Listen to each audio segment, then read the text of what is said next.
So it's all for play for still. I think so. Do you want to bet against us?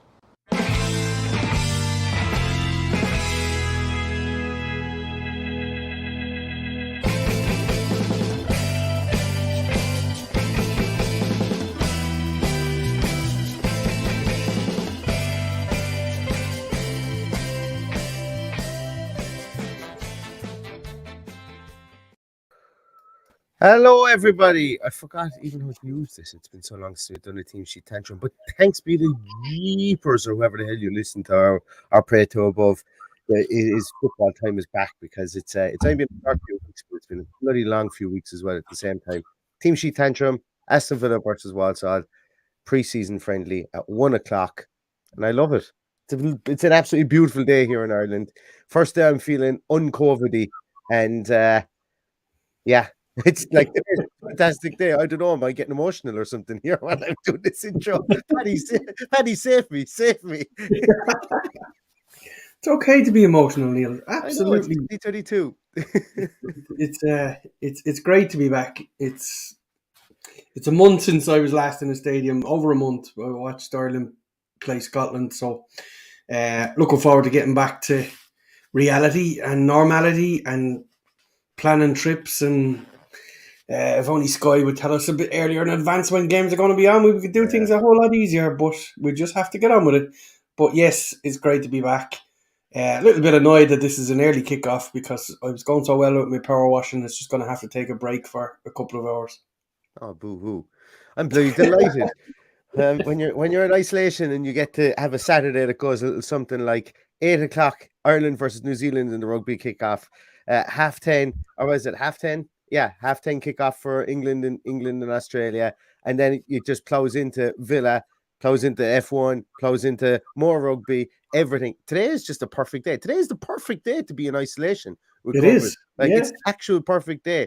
Runs all the way through. I think, and there's boxing then tonight. Derek Chisora and Pulev later on tonight. So is there? I forgot all about that. Even if I tested negative this morning, I probably would have still faked a positive just so that I didn't have to come out of here because it's just so much easier to watch sport all day. But the main thing, the main event of the day, as you say, is great to see Aston Villa coming back, Villa football coming back, and we're going to have.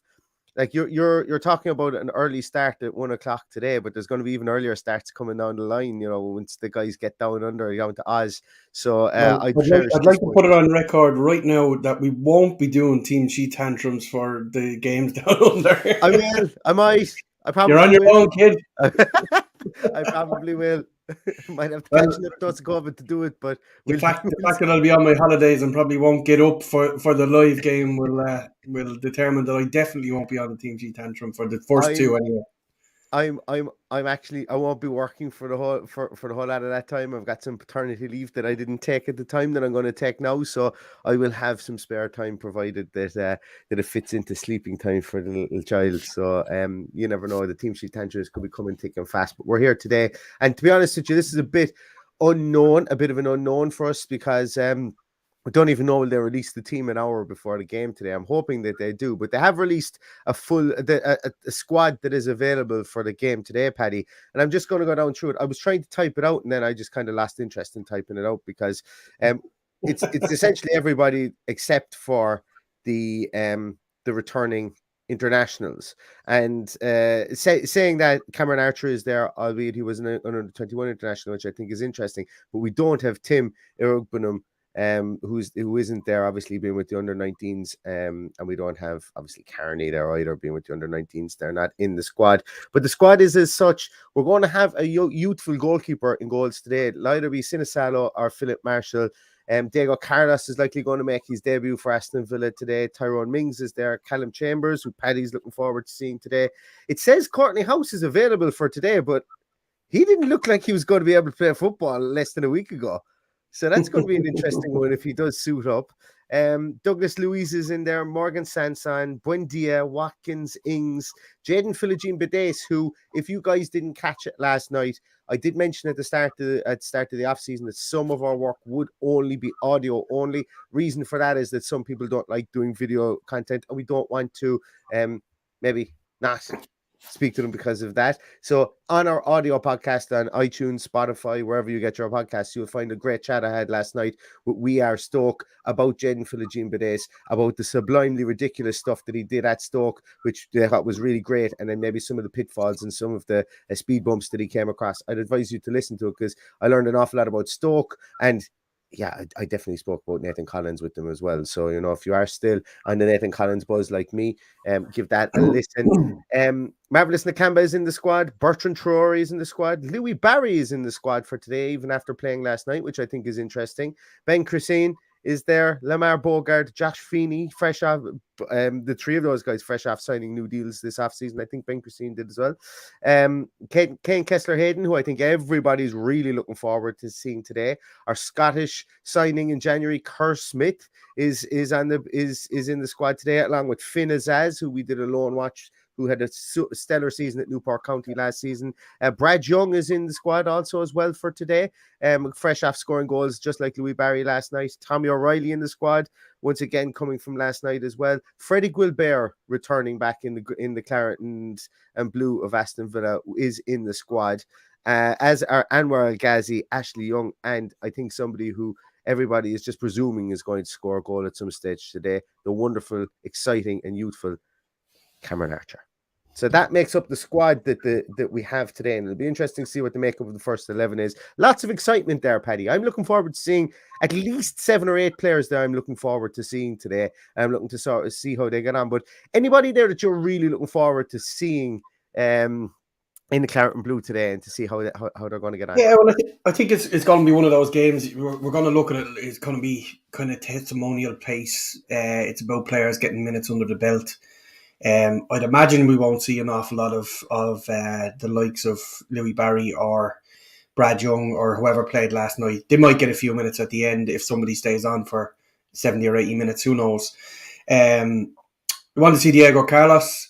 I want to see Kessler-Hayden play. I want to see Kessler-Hayden play half a game. I want to see Gilbert play half a game. I'd like to see Feeney playing with the big boys. Obviously, Cameron Archer, still excited for him. And it's a big opportunity for a lot of people who are in and about the squad. We don't know how many is going to go to Australia in the morning.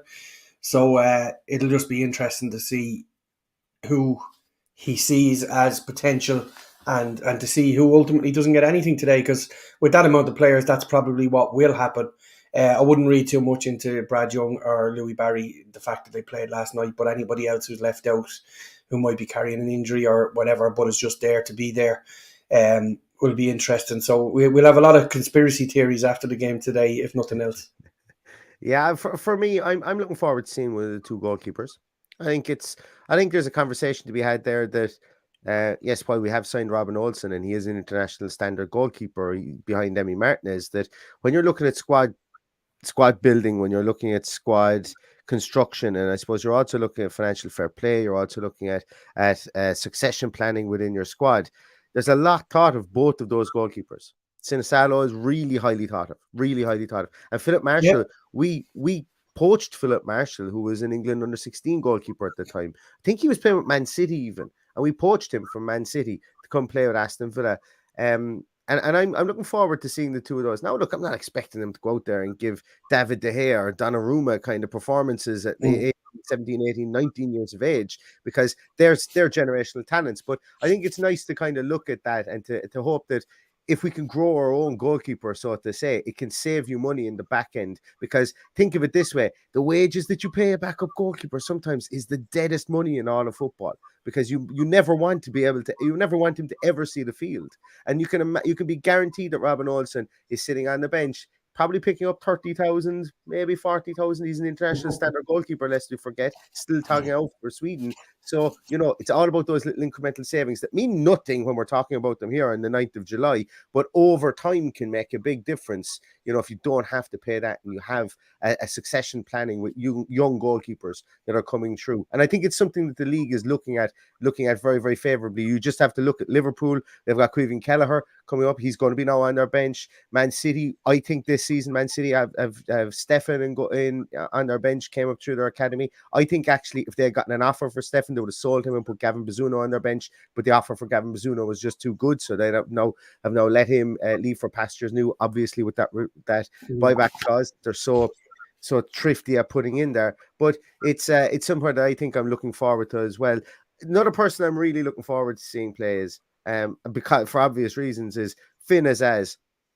Because he's never set foot in Bodymore Heath. Didn't set foot in Bodymore Heath last season. And he went out in Newport County. And the account I got from the Newport County guys was just it was so glowing of him that I need to see it for myself. I need to see what he can do himself, for us. And I'm hoping that he gets the start today. And looks like we have team news that I'm going to share with you guys now. So let me just share up my screen. We have, and I'm going to get my wish. We have Sinisalo on goals, Ken Kessler-Hayden, Diego Carlos and Mings, who with captain's armband, and Ben Chrisen. That is a really exciting back four, because I think we might even see that back four in the Premier League at some stage this season. So I like that back. That's music to my ears. My boy Finn Azaz is starting in midfield with Nakamba, Traore, El Ghazi. Bailey wasn't even on our list that we had. Oh, well. Traore, El Ghazi, Bailey, and Archer. Interesting. Are we playing a 4-2-3-1, Paddy? No. Good. I think we are. He's hardly playing Bailey alongside Archer. Yeah.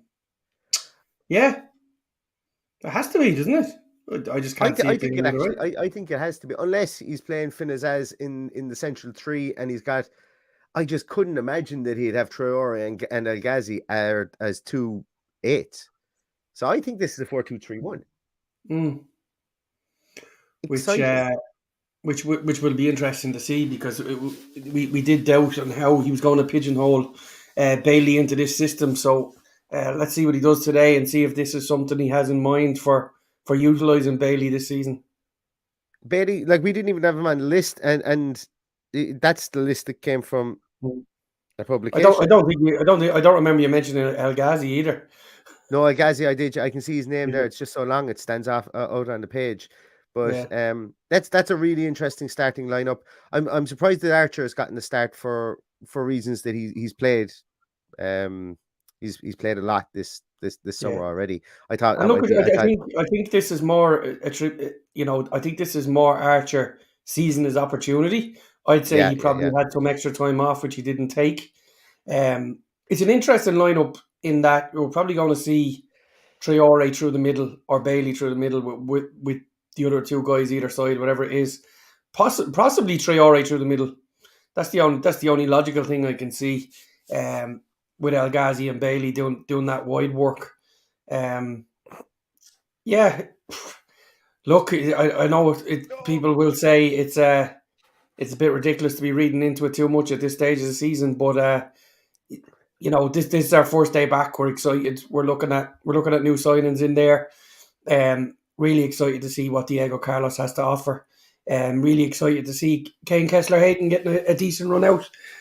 Excuse me. So of all, Paddy, I'm just really excited that they didn't call our bluff and actually name the starting 11 an hour before the game, because I was wondering what the hell we were going to talk about if they didn't name the starting 11. So we did kind of take a shot in the dark with the Team Sheet Tantrum today, going, maybe they might do it, maybe they won't.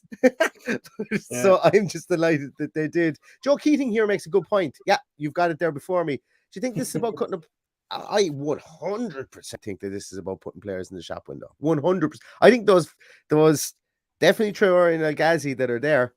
I think this is put up or shut up for one of them. And I think the other guy, I think if the right money comes in, we might sell him if we have someone better to I'm going to go a little rant here, because Joe has asked, can we put someone in the shop window? Because someone's asked who's paying the $5 for the game today. I didn't pay a £5 for the game today. I paid 40 quid for the season, and I'm more than happy to pay it, because if the season goes rapidly downhill, then I'd be pissed off that I paid it. But I'm paying it now to support the club, and the money goes into the club's coffer, so I really don't mind. But as regards shop window, it's all tied in, because I can't imagine somebody is going to pay £5 to watch Anwar El Ghazi playing against Walsall unless they have a vested interest or they're interested in signing him already. So in that lineup, I think he's realistically the main one that's probably want to be shipped out. I can't imagine there's anybody else in there that's looking to be in the shop window with regards our management team's opinion anyway. Yeah, I think that's. I think there's a couple of guys there that would be in the shop window. Like I think Ben Christine is. I think if they get an offer to loan him out to a club that really suits us, he will be loaned out because everyone knows that I think that it's almost nailed on that we have another left back coming into the club. A lot of people I've seen online saying that Freddie Gilbert can cover both flanks. Look, we're at the stage now in our squad building whereby Freddie Gilbert wasn't even with the club last season. I want him, and before anybody jumps down my throat to say Gilbert was never given a chance, I agree. And I think that he probably will stay around this season, provided there isn't a massive offer comes in from France for him again. But he will cover the right back position. Will he get a lot of games? I don't think so. He's only ever played like 5 games at left back. And the last time he played at left back was last game he started at left back was for Cannes, I think, back in 2018. So we got to look at these things that, these things kind of grow legs whereby, this guy has played left back before. Yes, he has, but he's played there very fleetingly. And I think the full back positions aren't what they used to be anymore. And I think that it's not a case whereby you can put a guy in there to do a job. I think it's a heavily specialized position. And whether you be left or whether you be right, I think it's a heavily specialized position to the side of the field that you play on as well. So, I just think that Ben Christine, I'm delighted to see him there. I want him to grab that brass ring, and if he becomes the backup to Luca Dean, absolutely brilliant. But I think if the club has an offer for him to go out on loan to maybe a mid-championship team, or even to a top of the table League One team, I think that he will get his offer on loan. And it was interesting because they did have a 5-minute interview with him yesterday with Michelle Owen about preseason, and he actually mentioned it himself. He said, if it's a loan or if I'm with the first team, I'm okay with either. And the fact that his mindset and his mentality was, okay, I'm ready to go out on loan because I need minutes. I think that might be something that the player might be actually talking about to the upper management himself as well. So delighted to see him get a chance here, and delighted to see how himself and Kane Kessler-Hayden do on those flanks in this game today. I don't mean to keep going on about certain individuals, but I think the next 4 weeks is absolutely huge in the future of Leon Bailey in this club. I think he needs to nail down a spot. I think he needs to find a place in whatever setup Gerrard is going to play come the 6th of August. But most importantly for him, he has to be fully fit and at the top of his game come the 6th of August. He has to take every opportunity with both hands, or he'll be shipped out before the transfer window is closed. Leon Bailey won't leave this club this I don't think he will, but I think that it's a huge opportunity for him, and I hope the fact that he's been back early, he's been in there, he's been training, and he has the right mindset. There's a lot of people criticised to say that he probably hadn't had his head in the game last season. He needs to get his head in the game, because if his head's not in the game, then he needs to be shipped out.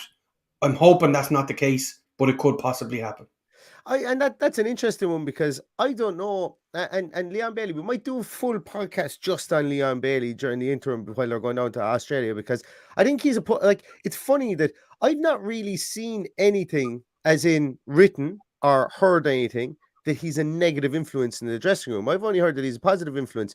Yeah, he kind of looks like a child sometimes and he sulks, but not to the degree of someone like an El Ghazi. And I think whenever I've looked at him, I think he's been more pissed off the fact that he knows he's a good player and injuries have fucked him up, and he's kind of like almost things aren't going my way and I'm trying to force myself back from injury type of guy. Whereas sometimes you would see players that have moped around the field and they've been like, oh, I'm feeling sorry for myself for no particular reason. But we'll do a podcast on him actually, I think, and we'll see if we can maybe try and bring in people from Leverkusen or something like that, just to talk about him, because I know he had a spell whereby himself and Peter Bosch didn't exactly get on, and see how he reacted to that as well, because he's a guy we spent a lot of money on. He's a guy he's tailor-made for the Premier League. Leon Bailey is 1,000,000% tailor-made for the Premier League. And we've spent an awful lot of money on him, an awful lot of money. So it needs to start coming to fruition, and hopefully with a proper pre-season, a good warm weather pre-season, well, warmish weather down in Australia. I know it's winter down there at the moment, but yeah. It's an important pre-season for him and a couple of others. Bertrand Traore needs to get his act together too. He needs to keep himself fit. El Ghazi, I do believe, is on the way out. Yeah, I do believe he's the only player on that list that's on the way out, apart from obviously maybe a couple of loan moves. But I think realistically, El Ghazi is playing for a transfer at this stage. Paddy, give me your prediction on a minute, on what minute Diego Carlos absolutely goes through somebody like a bus. Because he's just a block of an individual. Like, he's just a big, big, big man. And I wouldn't like to be any of Walsall's strikers. I wouldn't like to be, Connor Wilkinson is going to be there. Remember Connor Wilkinson, the next big thing. He's going to be there today. Who else do they have up front for Andy Williams? I'm just reading now. I just had to go to Wikipedia now to read off. Liam Kinsella is there, Mark Kinsella's son. He's playing with Walsall at the moment, but I'm sure the Walsall might have a couple of trialist 1, trialist 2 maybe out today as well. You never know. That's what I love about preseason friendlies too. Yeah, look, I don't think we're going to see full throttle Diego Carlos today. I think it's about getting minutes into the legs, finding your feet at this level, learning what the players around you are going to do, learn what Tyrone Mings is all about, positional sense, getting closer to him when he needs to, giving him space when he needs to, show him for the ball, all that kind of thing. That's the most important thing he'll get out of the preseason. As you say, he's an absolute beast of a man, and I anticipate that the first time we see that is probably going to be against Bournemouth. Thanks very much, AVFC agent Gerard. Thanks a million for that. Santon Gilbert not getting a look in. I think we'll have 11 changes or 10 changes at halftime. Possibly. So I think that we'll see them in the second half. I did myself think that it would either be Ken Kessler. Like, I didn't really care who started it right back because I knew I was going to be excited to see Gilbert and I knew I was going to be excited to see Ken Kessler Hayden. Do you know what would really be a bolt from the blue? Like, as we mentioned, Courtney House is listed on the list of people who travelled. I just cannot, unless he's going to play in crutches. I have no idea how he's going to play because he was literally in a hospital bed less than 7 days ago with a big, massive bandage around his leg, talking about God is good and everything like that. So if he suits up today and he gets time on the field, God bless that doctor anyway, because he's obviously done something well. But I think that we might see like Lamar Bogard is another guy I'm looking forward to seeing in the second half because, look, pedigree is something that's very, very, it's like a lot of people put a lot of stock in pedigree as in, this guy's son is playing and so on. And I mentioned Liam Kinsella there. If I'm not mistaken, he's Mark Kinsella's son. I think I'm 100% on that. Former Villa player Mark Kinsella and former Ireland yellow card machine Mark Kinsella with his box to me. But Lamar Bogard is obviously is on the bench for us today. And he's maturing well. He's somebody we brought in completely out of the blue, has really good pedigree, obviously with Winston being his uncle and his brother. He's got a brother as well. I can't remember his name off the top of my head, who's still with Feyenoord, who's absolutely supposed to be even better again. So maybe we could pair the two of them up at some stage. But I'm looking forward to seeing him because even though he is a bit diminutive at 6 foot, he's always stood out as somebody who just knows how to play the game of football to me, even from the centre-half position. And when he played defensive midfielder in a couple of games for the under-18s as well, he always looked like he was just that small bit further down the line in his progression than other players, even at such a youthful age. But Bogard might be injured. What is this? What is this list? What is this? Lies. Didn't have Leon Bailey on it. It has Courtney House in it, and it is Lamar Bogard. It's a list of lies. That's what I. No, well, look, if Philip says he like, for those that are just listening to the podcast, he says that he was posting about an injury a couple of days ago. So it is possible. But look, I think it's exciting if Lamar Bogard is around the team. I think he's an incredible footballer. I think he'd play really well with the first team without that added pressure of being constantly hounded, because I think he's a great ball player. He's a great passer of the ball, which you need to be at that level. So I think there's a great hope for him for the future. Look at that pitch. Fair play to the groundsman at the Bescott. That looks like an absolute carpet for a preseason friendly. In fairness, it always is. It's a cracking little old school stadium. Yeah. Huge big stand behind the goal. Lovely community feel about Walsall. Yeah. They're a team that I always look out for. They're probably the closest team to us that I'd even be bothered looking for results for. I just like to see them do well. I'd like to see them get a bit further up the leagues. I'd love to see them challenging a bit more, but probably hampered a bit by finances. But by God, did I put the finances into the pitch, because the pitch is always immaculate. Yeah, and they've got a very good manager. They have a very, very highly thought of manager in Mike Flynn. Was with Newport County, if I'm not Yeah. mistaken. Was it Newport County? Was it Newport County? Mhm. Was one of the guys? Think Yeah, so. yeah.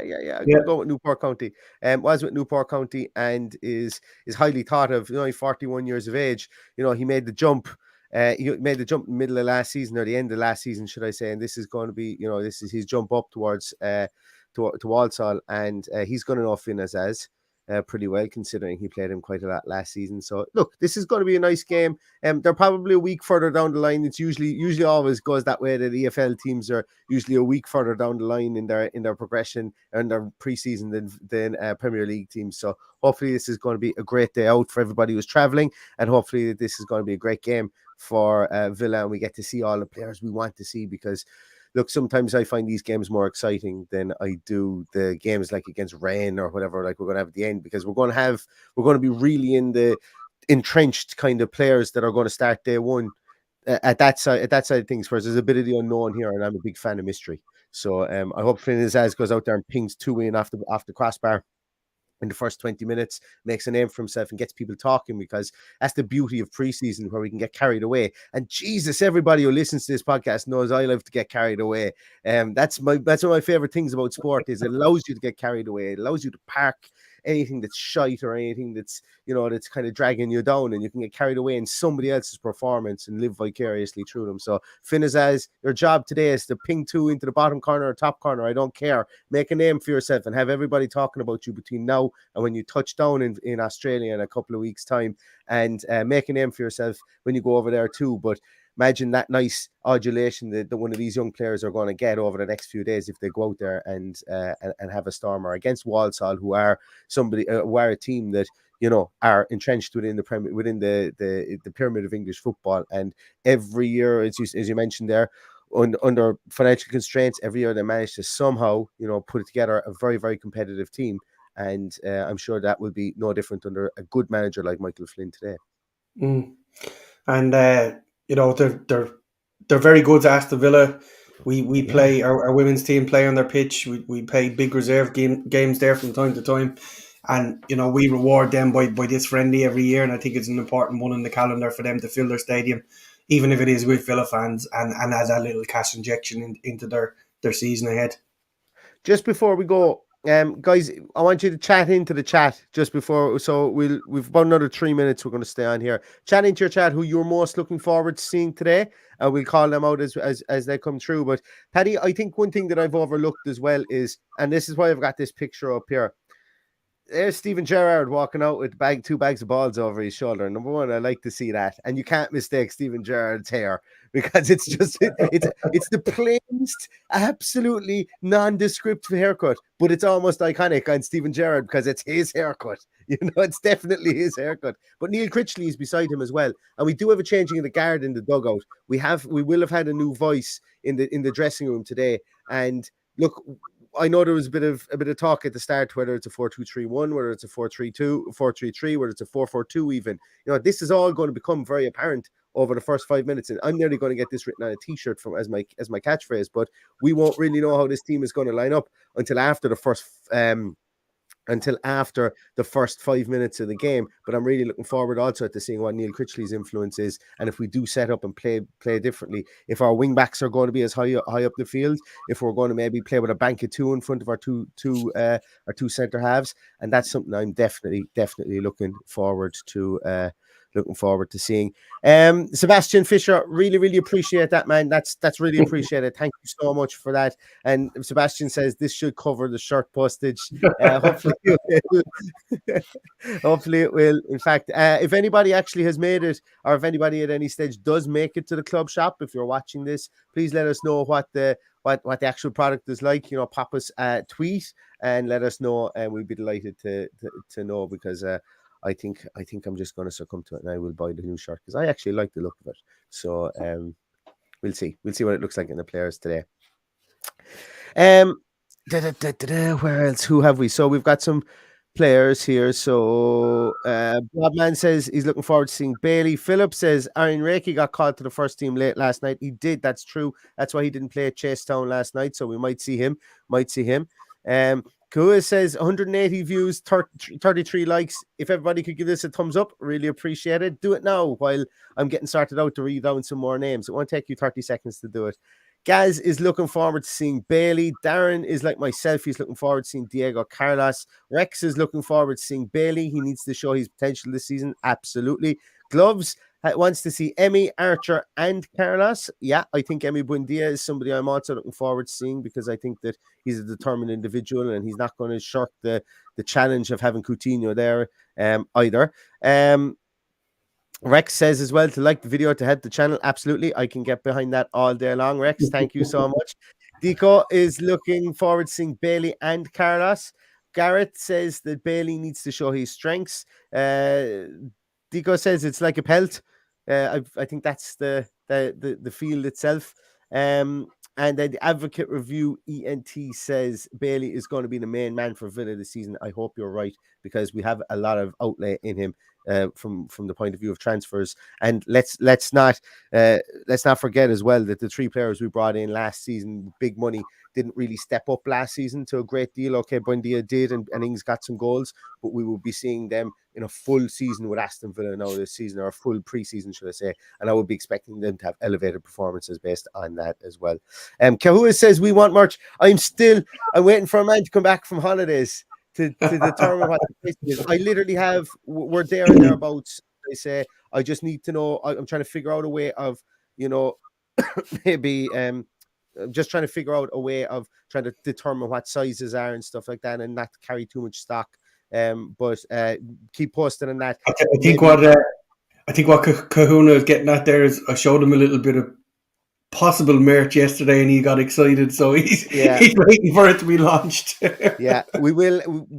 If we don't have anything on t-shirts by the end of next week, we will definitely have something on mugs because the mugs are there. It's just trying to find a way to get them of getting them over to the UK is the biggest thing, but we will definitely have something on mugs as well. So more to come on that. NACL official Nick Salter says looking forward to seeing Traore, hoping he shows he means business after a wasted year last season. Where else? Stevie G. Darren C says the grass looks very short at the Poundland Stadium. At least Traore won't fall over it today and be out for the season. I think that we're okay on that one. I'd be very surprised. I'd be very disappointed if anybody get injured today. It's just one of those games that we don't need injuries now going down to Australia. So, guys, that's it. We've done over a half an hour in this Team Sheet Tantrum. I've really enjoyed it. It's going to be an exciting game.